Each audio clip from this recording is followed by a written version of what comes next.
Welcome to Narrative Responsibility, a podcast about examining the meta-story of your life, how well it is serving you, and how to change it for the better. I'm Elena Wolf, relationship coach and life alignment mentor, and this is this week's New Perspective. Hi there. Welcome to episode 51, How Shimmers That Innocent Light. Okay, up front, I need to acknowledge this episode is going to be related to current events in the United States, and it maybe isn't going to explicitly discuss like really adult themes, but definitely mentions them. So obviously be careful with sensitive ears, and honestly, if this is your safe haven from the current reality, total respect, feel free to skip this episode. I plan, after saying all of this and kind of getting it off my chest, to go back to my more normal content, and I will continue to put any kind of disclaimer up front for future episodes that are more focused on current events. I also feel like I should acknowledge my hesitation to discuss the current state of America any sooner than this, because in the first place, I know a lot of my listeners are people who know me personally, and you therefore already know my views on this stuff. And second, politics and history and current events are not really my specialty. I have wondered what I could possibly say that would add value to the conversation and also value to your life as my listener to kind of move your thinking forward that hasn't already been said better by someone else.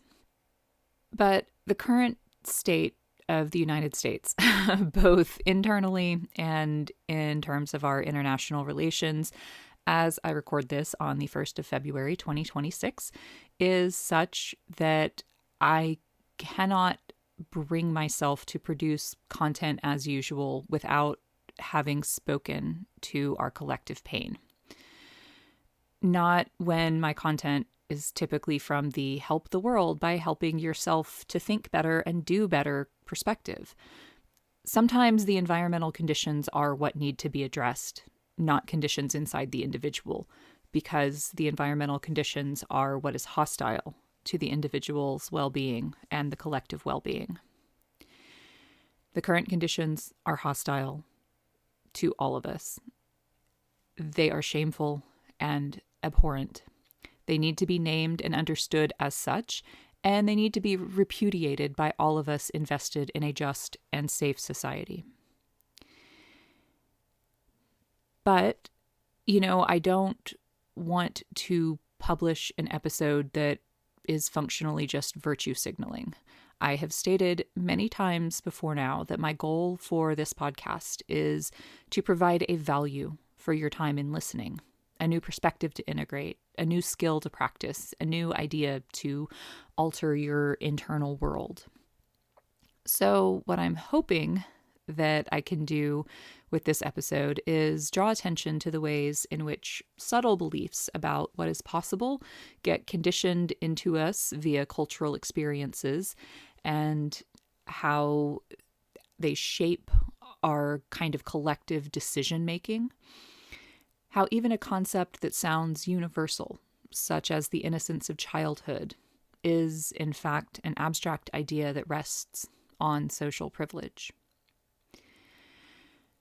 I have actually been thinking about that idea since October, when the new Taylor Swift album came out, The Life of a Showgirl. If you're listening to this asynchronously and don't want to dig through the metadata to see when I posted this versus her discography. The bridge to her song Eldest Daughter includes this line. I thought that I'd never find that beautiful, beautiful life that shimmers that innocent light back, like when we were young. I thought that I'd never find that beautiful, beautiful life that shimmers that innocent light back, like when we were young. That line, that wish, struck me on my first listen to the album. I relate to it so much. The desire to have a life where all your problems feel solvable and reality feels stable. A life where you never have to question your worth, your value, your acceptance, or the love others have for you. A life, in other words, that allows for a return to innocence, or perhaps a cultivation of innocence that your childhood didn't really have. But the next thought I had was, okay, but that idea of innocence and innocence as a state that we can return to rests on the underlying assumption that safety as a baseline condition exists. That has never been fully true for Indigenous and Black Americans, and sometimes, only sometimes, true for immigrants. For a growing number of people in our country, that assumption is being disproved daily. A situation that, frankly, has only gotten worse and more blatant in the months since I first had this thought, as the ICE operations have expanded and grown more violent. That wish of innocence, of returning to innocence, is only possible for those who might be allowed to be innocent in the first place. Who is allowed to be innocent in America? Which children in our country get the luxury of an innocent childhood? Because it's not all of them. The current horrors of ICE kidnapping immigrant children and ripping families apart puts a spotlight on that question. How were any of these children not innocent? Yet they are being denied that shimmering light of safety and warmth and security. It is enraging to anyone of sense or conscience. Enraging because it is wrong both morally and legally. But this is also not a new thing. The laws in our country have been unevenly enforced and punishments for them unevenly applied for decades in their modern forms, but also designed that way from the beginning of this country. In the modern world, this uneven application starts in classrooms, with teachers who see children of color as more threatening, more defiant, more mentally disordered than their white peers. It's not all teachers, and it's not all classrooms, but in my opinion, any is too many, and there are still enough who show this bias to create a statistical level difference. Are those children not innocent? Drug laws are far more harshly applied to adolescents and young adults of color than their white peers. Are those young people not equally innocent, not equally in a phase of life where mistakes are common and corrections that don't define the rest of their life actually the most evidence-based?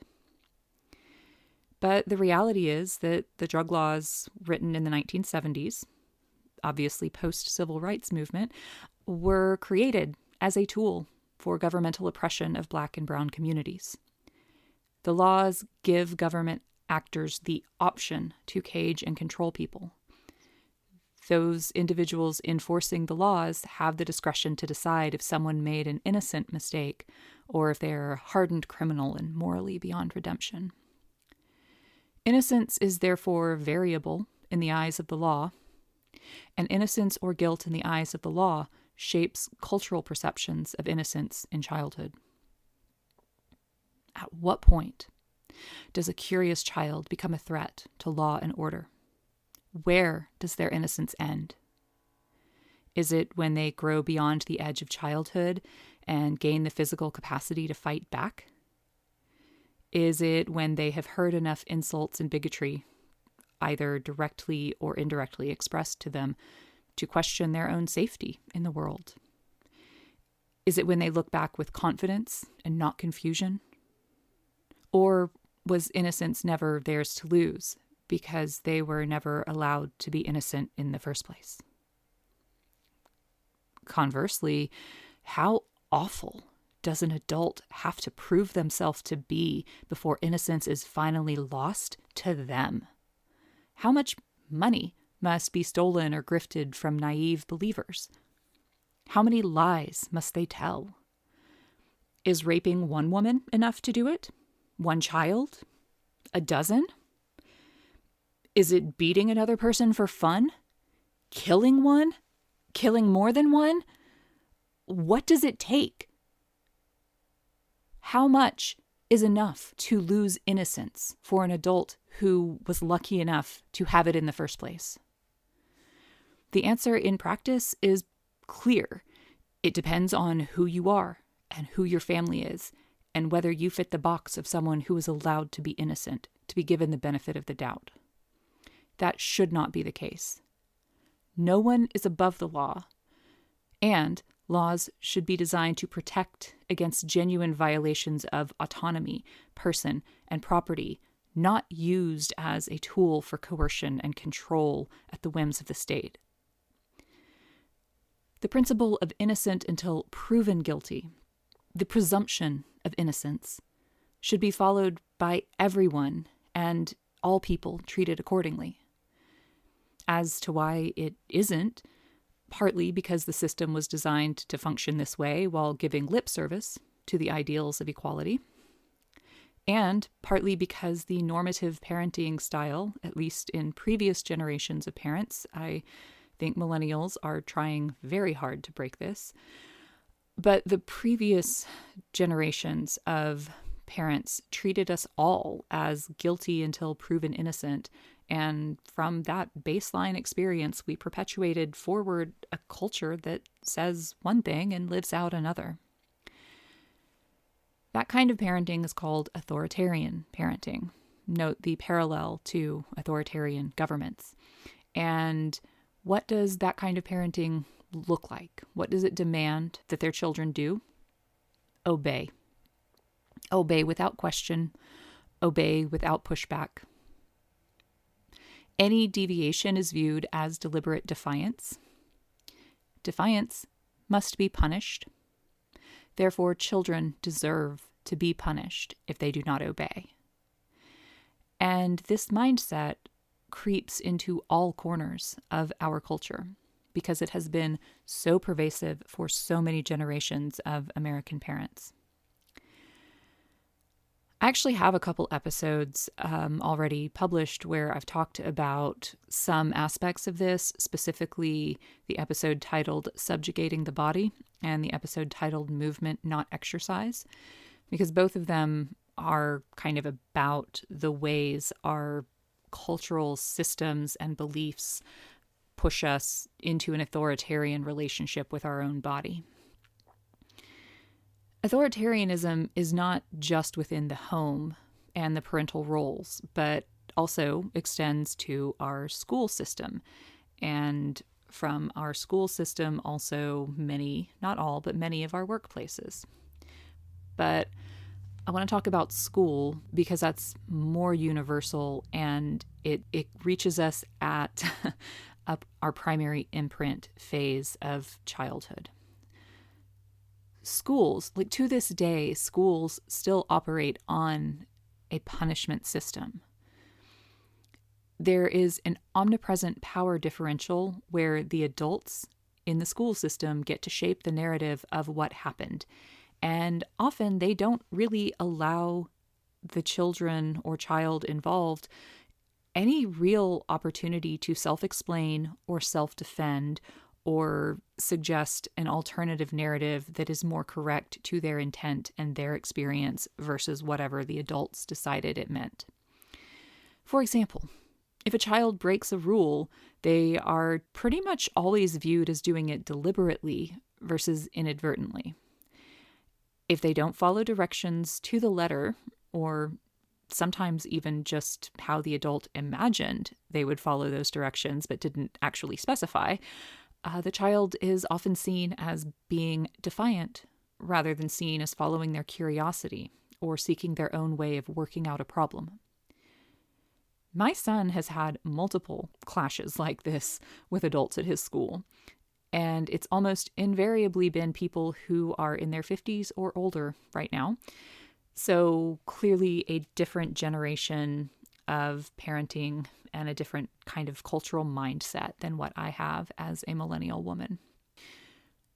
My son doesn't ever understand why the adults get so mad.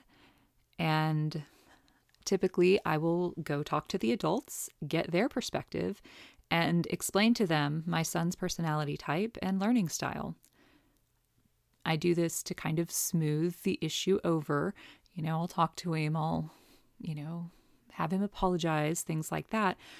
And this works because my son and I both fit into the racial and socioeconomic status box of who is allowed to be innocent.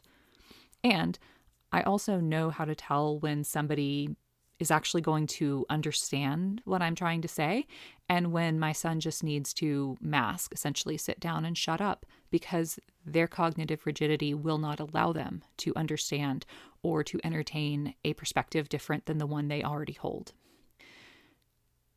Research literature from neurodivergent and gifted children is full of stories of kids who are misunderstood and assumed to be defiant and therefore bad because they don't obey immediately, or don't understand what is being asked of them, or simply don't kowtow to the adult with the proper amount of deference. I give our education system this much credit. It is changing. Younger teachers are not like this in our experience, and they are much more open to accommodating for personality and learning differences. But there are a lot of olds who are still around, who look at the world and children through a pretty ugly lens. They look with eyes that assume the worst, and so the worst is what they see. They see badness, not difference, not struggles, not innocence. This also goes back to how many American parents view the behaviors of small children in the same kind of light. They will literally look at the behavior of infants and toddlers as being manipulative, deceitful, and deliberately so. Things like sleep training, or being told if you hold your baby too much, you're going to spoil them.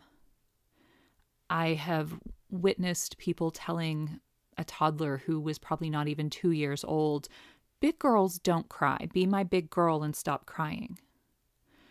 I've seen people telling a toddler boy, couldn't have been more than 3, "Only girls cry. Stop crying. Be a man." Those are developmentally inappropriate reactions. I mean, my personal sense is that we should all cry a lot more, and the world would be a better place if we actually could access our grief and our sorrow and have the physiological relief of tears. But at that age, there's no comprehension of emotional processing other than through these physiological channels, and basically conditioning a child through rejection and emotional violence, or sometimes physical violence, to stop their own physiological responses is like, I mean, it maims a child's psychological development and their self-expression and their sense of identity and emotional safety in the world. It's absolutely insane to do that to someone. And, in a similar way, a lot of parents are told that meltdowns are tantrums. They're to be looked at as a behavior to get your child to stop doing. If you engage with a child who's having a tantrum, you're just indulging them. You're teaching them that they can emotionally manipulate you. You can't do that. But children who are emotionally attended to and attuned to don't have tantrums, because they know that they don't have to beg for their parents to help them, to meet their needs. If they have a meltdown and the adult gives them kindness, it quickly ends because, oh, I'm being given what I need, which is someone to help me calm myself down, to help me regulate my nervous system that's overloaded and imploding on itself. And to frame it as a deliberate power struggle with an adult is like, again, just absolutely insane. It totally ignores the developmental place that a child is in. A child having a tantrum is not giving you a hard time. They are having a hard time. But a majority of parents act these scripts out. That's what was done to them. That is what they were told to do by all of the adults around them when they had a kid. That is how they see other adults around them intervening with their child.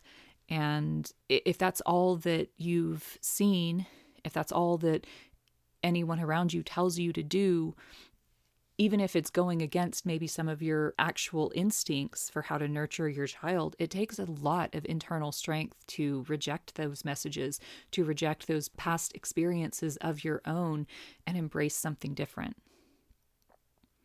And when kids get older, what does authoritarian parenting look like? Don't talk back to me. Don't give me any excuses. Look me in the eye. Say yes, sir. Say no, sir.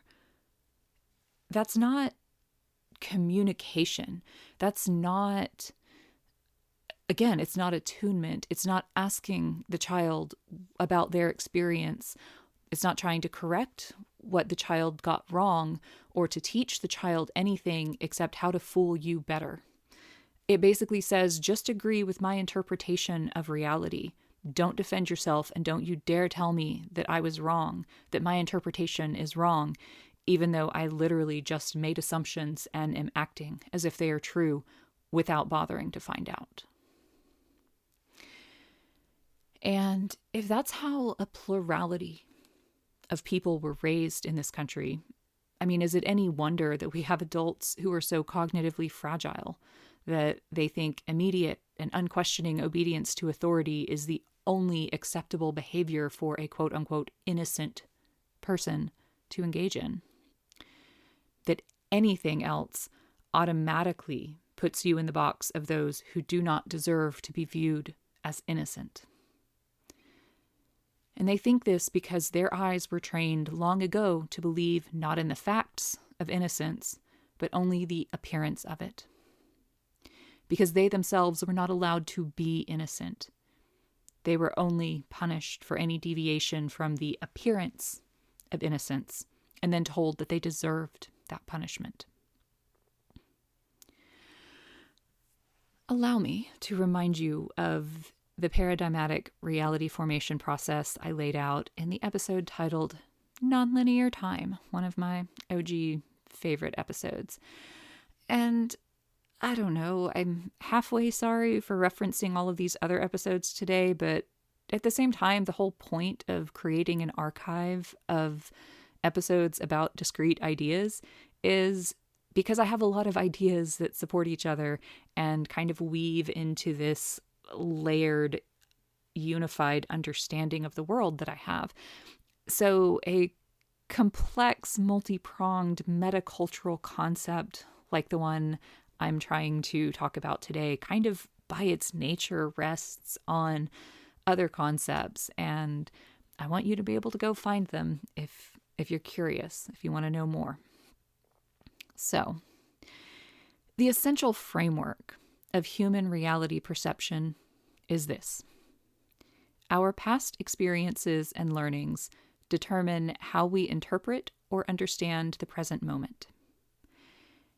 How we perceive the present moment determines what we see as possible for the future.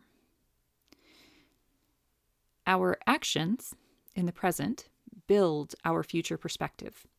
What we experience or learn now and how we interpret it will determine how we interpret what happens to our future self when we get there. Similarly, our actions and choices in the past determined what our current material reality is, and our actions now will determine the material reality that our future self inhabits.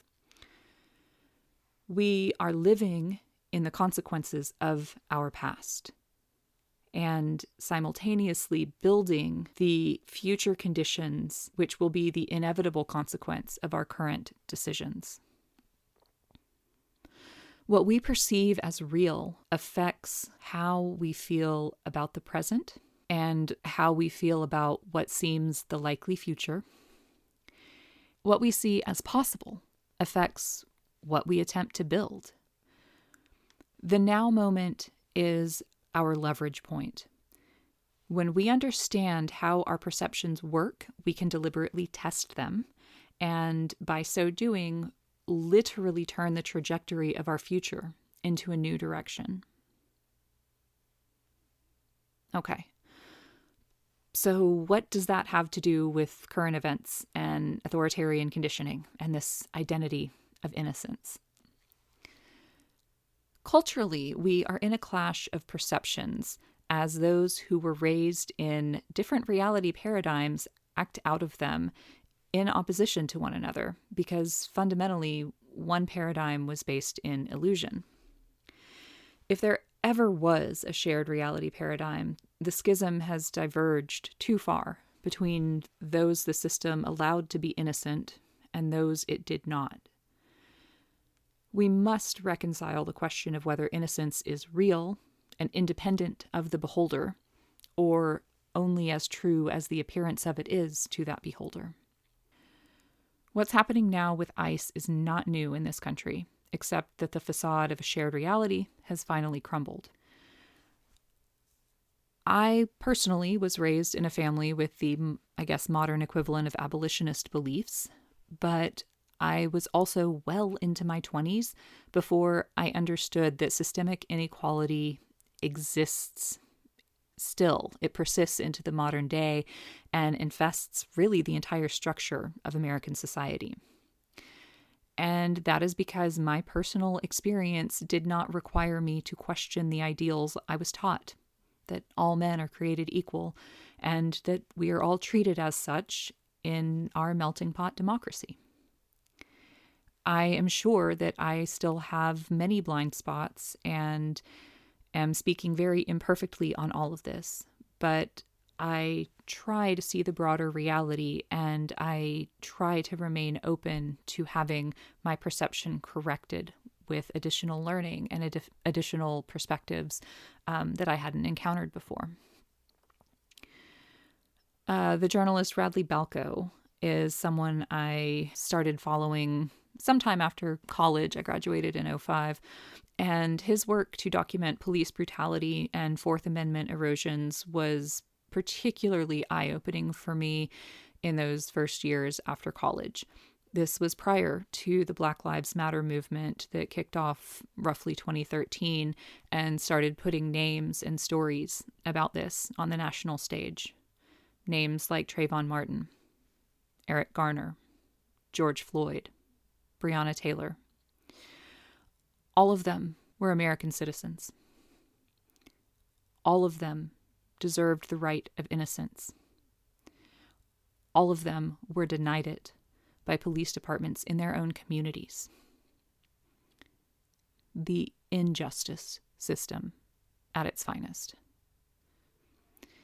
And now we can get on Instagram and see daily videos of ICE agents ignoring laws and denying the innocence of anyone they deem a target or who simply dares to remind them that they are violating constitutional rights with their actions. Their actions show that there is no line between who is allowed or assumed to be innocent and who is not. They have decided there is no innocence except at their convenience. I mean, there should never have been such a line in the first place. All people should be treated according to the rights enumerated in the Constitution. Period. I don't know why this is hard. These include the right to due process, protection from unlawful search or seizure of property or your person, the right to life and liberty, the right to self-determination, equal protection under the law, being innocent until proven guilty. What's happening now is a clashing of the meaning paradigms between people who believe everyone deserves innocence and those who believe only certain people do. In laying these threads out, I am attempting to illustrate the necessity of examining our own paradigms of belief and learnings. We structure what we consider real and also what we consider possible based on these experiences and how we interpret them. We also interpret material conditions as just or unconscionable based on those paradigms of experience and interpretation. And that affects whether we see a problem that is worth addressing or not. There are many, so many aspects of our cultural inheritance and current way of living that need to be examined and, in my opinion, dismantled. Even something as seemingly simple as the concept of innocence, specifically the innocence of childhood, is, it turns out, an ideal that actually only exists for a few people. It should be universal. All children deserve a safe and innocent childhood. All adults deserve the opportunity to rebuild that sense of innocence once the thrashing of individuation and becoming self-sovereign is behind them. Perhaps the words to that bridge can be an ideal we hold onto as our nation fights for its soul against this centuries-old paradigm of lies and exploitation. What we seek is nothing more and nothing less than the promises we were raised on, that beautiful, beautiful life that shimmers that innocent light back. Not like when we were young, but real. Not an illusion or a privilege allowed only to some of us, but the material condition of all of us. That's what we're fighting for. That's why we're trying to change the future by changing what we're doing and how we're believing and how we're perceiving this now moment. Because the now moment is our leverage point. And that, my friends, is the part of your story that I want you to take responsibility for this week. Normally, I end by asking what you're going to take responsibility for, but this one feels a little more prescriptive. That's what I want you to take responsibility for understanding that we change the future by changing how we perceive and interpret reality and what we think is possible right now, today, and in any way that we can, acting to create a ripple effect that changes more people's minds, more people's paradigm, and the future that we're able to collectively buy into and create. Thanks for listening if you got this far. And hopefully the next episode will be a little bit more of the usual content that you come here for.